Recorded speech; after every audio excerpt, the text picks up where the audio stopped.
আজকে আমাদের মানববন্ধন করার কারণ হলো গত পরশুদিন আমাদের ভাই আমার বন্ধু অনিক মল্লিক যে থার্ড সায়েন্সের সামনে আহত হয়েছে এবং তার পা পুরোপুরি ভেঙে গেছে এবং আজ রাতে তার হয়তো সার্জারি হবে।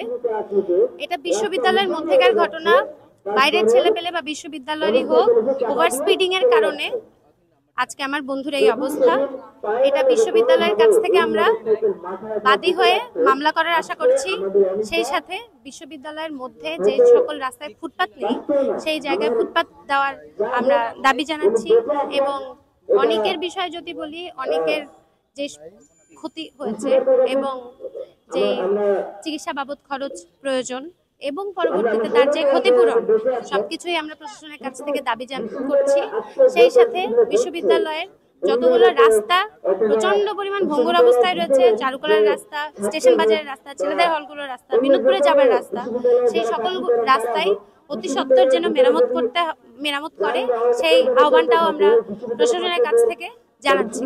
সেই সাথে এটা বলতে চাই, প্রশাসনের কাছে দাবি থাকবে, আহ্বান থাকবে এবং সকল বিশ্ববিদ্যালয়ের শিক্ষার্থীদের কাছে আহ্বান থাকবে, বিশ্ববিদ্যালয়ের মধ্যে কোনো ধরনের নীতি বিরোধী কাজ যদি আপনারা দেখে থাকেন তাহলে নিশ্চয়ই নিজে সেই জায়গা থেকে দাঁড়িয়ে প্রতিবাদ করবেন।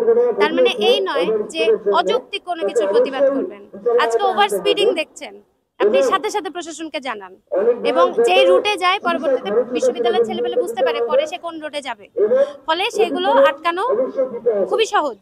এবং আমি আশা করছি এবং সবার কাছে আমি বিশ্বাস করতে চাই, এই ঘটনার পর বিশ্ববিদ্যালয়ের সকল শিক্ষক, সকল শিক্ষার্থী, প্রশাসন সহ সকলেরই অন্তত একটু সচেতনতার চোখটা খুলবে। ধন্যবাদ। আমি তর্পণা দে, আমার সেশন 18-19, আমি সঙ্গীত বিভাগ করছি।